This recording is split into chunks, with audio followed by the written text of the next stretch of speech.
எல்லாருக்கும் வணக்கம். Welcome to வாலினால் புதினா சேனல். இன்றைக்கி நம்ம என்ன ரெசிபி பார்க்க போகிறோன்னா, எல்லாருக்குமே ஃபேமஸாக தெரிஞ்சது பிரெட் அல்வா. ஆனால் நம்ம பன் அல்வா சாப்பிட்ருப்போமா? பன் அல்வா செஞ்சு சாப்பிட்ருப்போமா? இல்லவே இல்லை.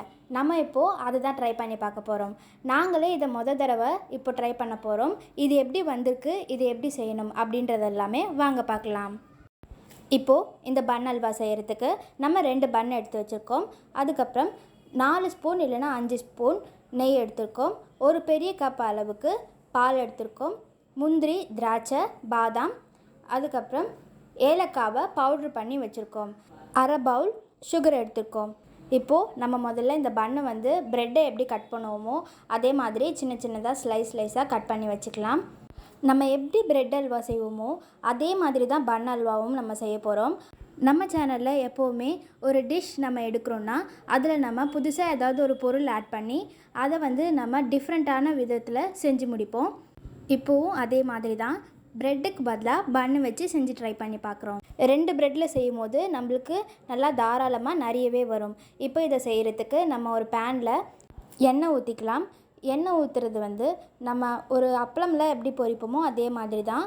இப்போ நம்ம கட் பண்ணி வச்சுருந்த எல்லா பன்னையும் போட்டு இதில் பொரித்து எடுத்துடலாம். இது ரொம்ப நேரம்லாம் பொரிக்க தேவையில்லை. நம்மளுக்கு ஒரு 1.5 நிமிஷத்துலேயே இது நம்மளுக்கு பொரிஞ்சு வந்துடும்.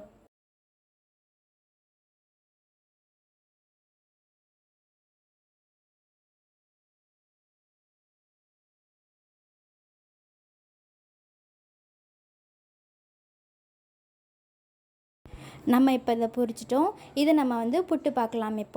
இப்போது நம்ம ப்ரௌனிஷாக வந்திருக்கிறத எடுத்து புட்டு பார்க்குறோம். இதை நல்லா சாஃப்டாகவே இருக்குது. ஆனால் எண்ணெய் நிறைய கொத்துருக்கு. ஆனால் நம்மளுக்கு கொஞ்சம் தீஞ்சு போய் வந்திருக்கிறது எல்லாமே மொறு மொறுன்னு உள்ள கொஞ்சம் தான் சாஃப்டாக இருக்குது. நிறைய இதுலேயும் எண்ணெய் கொத்துருக்கு. அடுத்ததாக இப்போ நம்ம அல்வா செய்கிறதுக்கு முதல்ல பேனில் நெய் ஊற்றிக்கிட்டோம். நெய் இப்போதைக்கு ஒரு 3 ஸ்பூன் அளவுக்கு ஊற்றிருக்கோம். அதுக்கப்புறம் நெய் கொஞ்சம் உருகினக்கப்புறம் நம்ம முந்திரி, திராட்சை ரெண்டுத்தையும் போட்டு வதக்கிடலாம். இது வதக்கினக்கப்புறம் நம்மளுக்கு திராட்சை எப்போவுமே நெய்யில் வறுக்கும் போது கொஞ்சம் புஃப்னு வரும். அந்த மாதிரி வரும்போது நம்ம பாலை ஆட் பண்ணி கலந்து விட்டுடலாம். அதுக்கப்புறம் ஏலக்காய் பவுடர் பண்ணி வச்சுருந்தோம் இல்லையா, அதையும் சேர்த்து நம்ம கலந்து விட்டுடலாம்.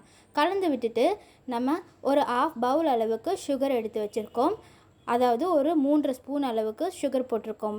நாங்கள் 2 பன்னுக்கு 3 ஸ்பூன் அளவுக்கு சுகர் போட்டிருக்கோம். எங்களுக்கு இந்த பன் அல்வா கொஞ்சம் சுகர் கம்மியாக தான் வந்துச்சு. எங்களுக்கும் அந்த மாதிரி இருந்தது தான் பிடிச்சிருந்துச்சு. உங்களுக்கு கொஞ்சம் எக்ஸ்ட்ரா சுகர் இருந்தால் பிடிக்கும்னா கொஞ்சம் எக்ஸ்ட்ரா சுகர் போட்டுக்கோங்க. இப்போ நம்ம பால் கொதிக்கும் போது பொரித்து வச்சுருந்த பன் எல்லாத்தையும் ஆட் பண்ணி அதில் நல்லா கலந்து விட்டுட்டே இருக்கணும்.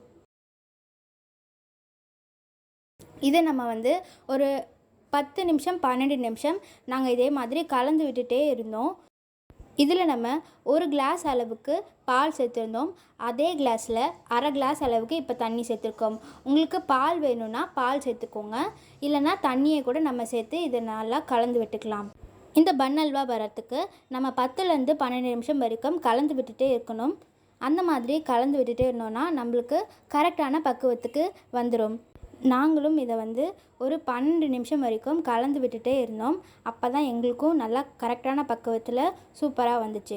இது உங்களுக்கு பார்க்கும் போதே தெரியும். இது நம்மளுக்கு சீக்கிரமாக தண்ணியெல்லாம் உறிஞ்சிக்குது.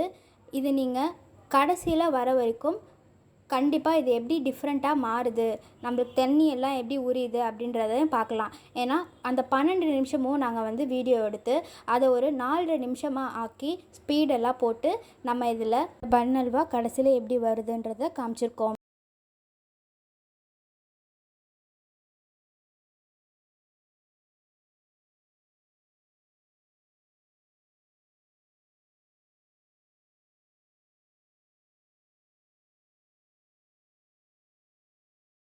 நம்ம இந்த பன் அல்வா செய்கிறதுக்கு நம்ம முதலையே பேனில் ஒரு 3 ஸ்பூன் அளவுக்கு நெய் ஊற்றி பண்ணியிருந்தோம்.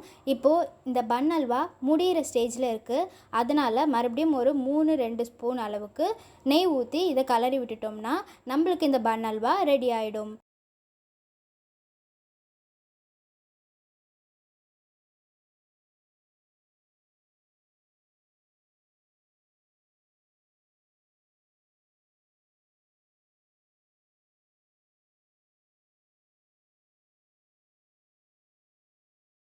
அவ்வளோதான், பன் அல்வா செஞ்சு முடிச்சாச்சு.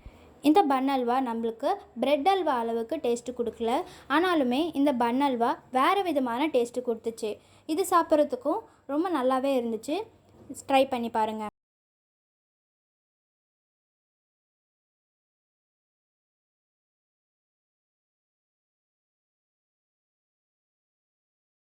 இந்த பன் அல்வா உங்களுக்கு பிடிச்சிருந்ததுன்னா லைக் பண்ணுங்கள், உங்கள் ஃப்ரெண்ட்ஸுக்கு ஷேர் பண்ணுங்கள். மறக்காமல் நம்மளோட இன்ட்ரோ வீடியோ எப்படி இருந்துச்சுன்றதை கமெண்ட்டில் சொல்லுங்கள். நம்ம சேனலுக்கு சப்ஸ்கிரைப் பண்ணுங்கள். தேங்க்யூ ஃபார் வாட்சிங்.